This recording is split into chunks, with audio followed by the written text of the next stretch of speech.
जगद्गुरु तुकोबरा या अभंगामध्ये म्हणतात की भगवंताचं नाम या जगामध्ये एवढं श्रेष्ठ आहे.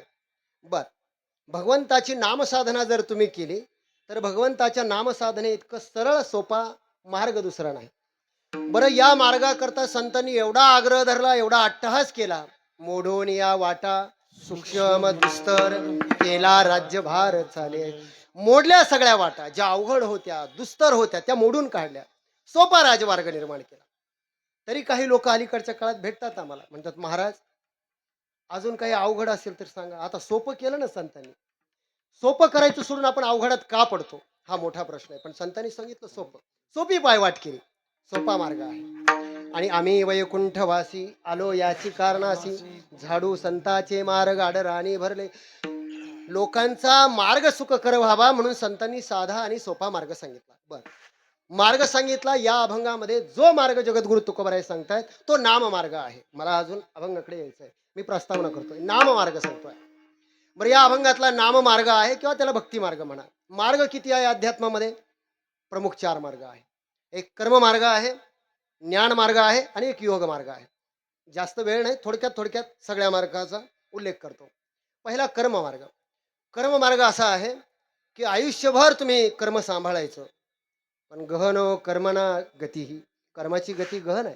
एवढी गहन आहे की तुम्हाला सांगतो महाराज, किती जरी मातब्बर माणूस असेल, तुमची आमची गोष्ट नाही सांगत, देवाचा बाप जरी असेल, ऐका, कर्मे दशरथ वियोगे मेला, कर्मे श्रीराम वनवास गेला, कर्मे रावण अक्षय पावला, वियोग घडला सीतादेवी. कर्मे, कर्म मार्ग सोपा नाही. बरं, कर्म मार्ग असा आहे. कर्म मार्गाचा एक फार छान दृष्टांत चैतन्य महाराज देगलूरकर त्यांच्या कीर्तनामध्ये सांगतात, मला फार आवडतो, ऐका. भीष्म पितामह यांना शरपंजरी पडावं लागलं. फार विस्तार करत नाही. पडल्यानंतर त्यांनी देवाला विचारलं की देवा, अरे आयुष्यभर एवढं चांगलं कर्म केलं, कुठे काही कोणाशी वाईट वागलो नाही, आणि हे माझ्या वाट्याला काय आलं? कर्म मार्ग सांगतोय तुम्हाला, काय आलं? म्हटले माझी काही चूक नाही, मागच्या जन्मात काय केलं होतं पहा. त्यांना दृष्टांत दिला. मागील जन्मामध्ये भीष्म पितामह लहान स्वरूपामध्ये, बालक स्वरूपामध्ये होते, 8-9 वर्षाचे, आणि रस्त्याने चालता चालता, आता रस्त्याने चालता चालता खूप वाईट सवय काही लोकांना. खरं सांगा महाराज, रस्त्याने चालताना झाडाची पानं तोडायची, ती चुरगळून टाकायची, फुलं तोडायची, काही गरज आहे का? काही गरज आहे का? पण काही ना सवय आहे ती. चालता चालता कुत्र्यांना लाता मारत चालतात गाडीवरून. कशा करता? सवय आहे काही लोकांना ही.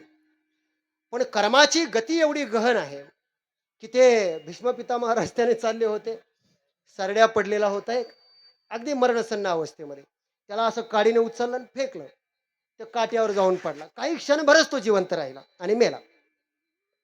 भीष्म पितामह म्हटले कळालं मला, मला कशाची शिक्षा भेटली कळालं. पण माझा एक प्रश्न आहे, मागील जन्मामध्ये केलेली एक छोटीशी चूक, सरड्या उचलला आणि फेकला, आणि तो काही क्षण फक्त काट्यावर राहिला, तर त्याचं मला एवढं 6 महिने? म्हटले तसं नाही, अध्यात्मात माफी कोणाला नाही. चक्रव्याढ व्याज आपल्याकडे आहे ना, चक्रव्याढ व्याज म्हणजे शेकडा दर शेकडा चक्रव्याढ व्याज असतं. आणि हे व्याज सगळ्याला लागू आहे बरं का. तुम्ही चांगलं काम करा की वाईट काम करा. म्हणून आपल्याकडे एक म्हण आहे, नेकी करावर दरिया में डाल. का आलं हे? कारण चांगलं काम करावं ते विसरून जावं. कारण चांगल्या कामाचं फळ जितक्या उशिरा भेटेल त्याचं व्याज अधिक जास्त भेटेल. आणि वाईट काम जर केलं असेल तर ते लवकरात लवकर फेडून पूर्ण कर, हे ईश्वराला मागायचं की आमचे जे अपराध असेल बाबा आमच्याकडून फेडून घे. कारण ते जर उशिरा भोगायला वाटायला आले तर ते वाढतात. पूर्वजन्मी पाप केले ते बहु विस्तारिले, विषय सुखानाशी बांधता सेविता विविध कोंदले. पूर्वजन्मी पाप केले ते बहु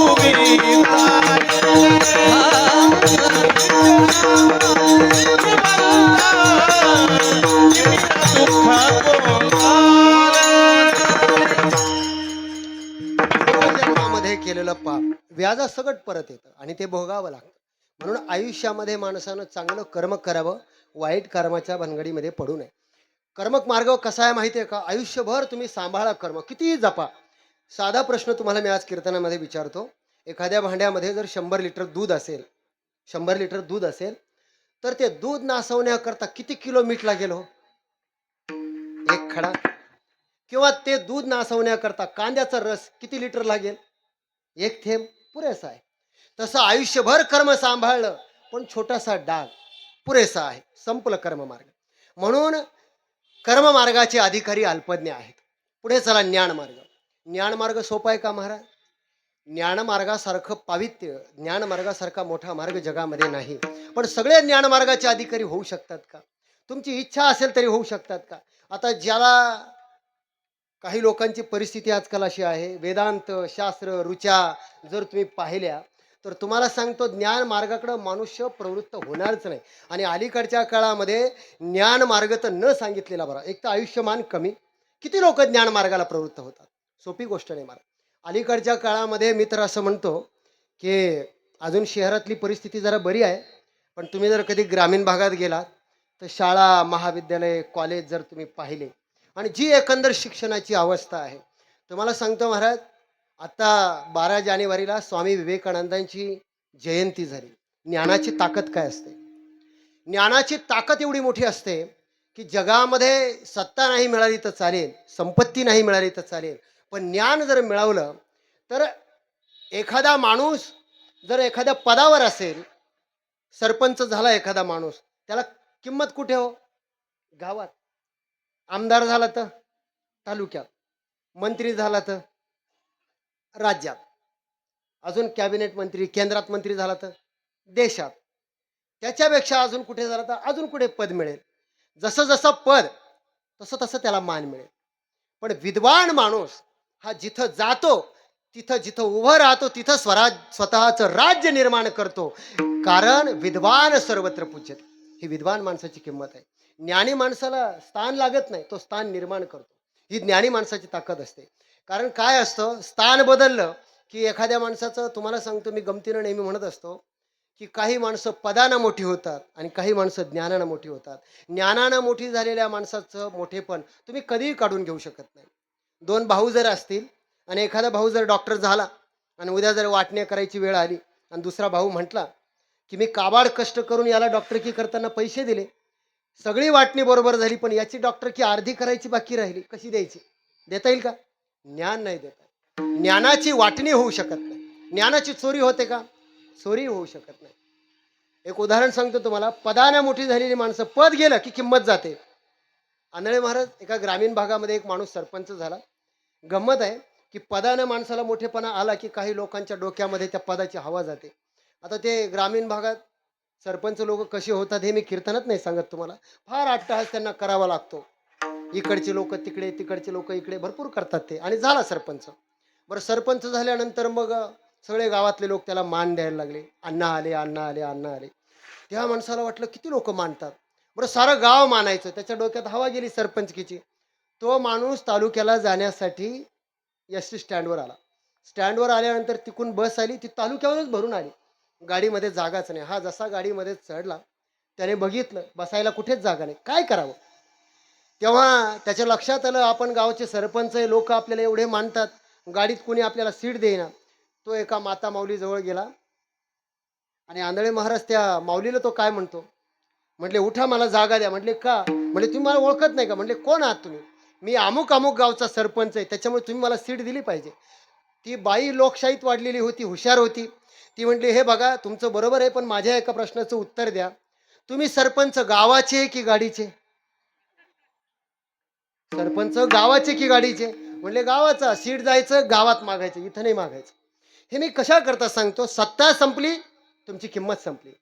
तसं ज्ञानी माणूस जिथं जाईल तिथं त्याची किंमत वाढते. आज स्वामी विवेकानंदांचं नाव मी मुद्दाम हे याकरता सांगतो आहे की आज जगभर जर हिंदू धर्म पोहोचला असेल, जगामध्ये आपल्या देशाकडं आदरानं जर आपल्या धर्माकडे पाहत असेल, तर याच्यामध्ये सगळ्यात मोठा वाटा जर कोणाचा असेल तर तो स्वामी विवेकानंदांचा आहे. या महापुरुषानं जगाच्या शेवटच्या टोकापर्यंत आपला धर्म काय हे जगाला सांगितलं. आणि अजून एक गोष्ट मी तुम्हाला सांगतो, आपल्या वारकऱ्याला स्वाभिमान वाटला पाहिजे. खरंच सांगतो, आपण वाचनच करत नाही. स्वामी विवेकानंदांची शिकागोच्या धर्म परिषदेमध्ये जेवढी भाषणं झाली त्यातलं एक जे भाषण आहे ते केवळ आणि केवळ ज्ञानोबरायांच्या पसायदानाचा जो मतीत अर्थ आहे त्याच्यावर एक व्याख्यान आहे. नीट बघा, ते इंग्रजी मराठी हिंदी सगळ्या भाषेमध्ये उपलब्ध आहे, ते नीट वाचा. हे मी का सांगतो आहे की स्वामी विवेकानंद परदेशामधल्या जाऊन लोकांना सांगतात की बाबा तुमच्या धर्माचा आम्ही अनादर करत नाही, तुमच्या धर्माला हात जोडून नमस्कार आहे, पण आमच्या देशात येऊन तुम्ही तुमचा धर्म आम्हाला सांगू नका आणि शिकवू नका. नीट समजून घ्या, शिकू नका, सांगू नका. याचं कारण असं आहे की सगळ्यात पुरातन आणि सगळ्यात जुनी परंपरा असलेला आमचा धर्म आहे. बरं, आमचा धर्म श्रेष्ठ आहे हे मी त्या धर्मातला आहे म्हणून सांगत नाही. त्यांनी कारण सांगितलं. ते म्हटले अरे आमच्या देशामध्ये धर्म शिकवण्याची गरजच नाही. का गरज नाही याचं कारण सांगतो की एवढा पुरातन आणि एवढा रुजलेला धर्म तुम्हाला कुठे सापडणार नाही. याचं कारण असं आहे की स्वामी विवेकानंद परदेशात जाऊन म्हणतात की अरे आमच्या देशामध्ये एखादा भिकारी जेव्हा दारात उभा राहतो, आमच्या देशामध्ये एखादा भिकारी जेव्हा दारात उभा राहतो तेव्हा तो जगद्गुरु तुकोबरायचा एक अभंग म्हटल्याशिवाय, ज्ञानोबरायच्या ज्ञानेश्वरीची एक ओवी म्हटल्याशिवाय आणि एक श्लोक म्हटल्याशिवाय एक भाकर घेत नाही. हे आमच्या देशाचं तत्वज्ञान आहे. भाकर घेत नाही. त्या देशातल्या तत्वज्ञानाला कोण हलवू शकेल हा विचार केलाय का तुम्ही कधी?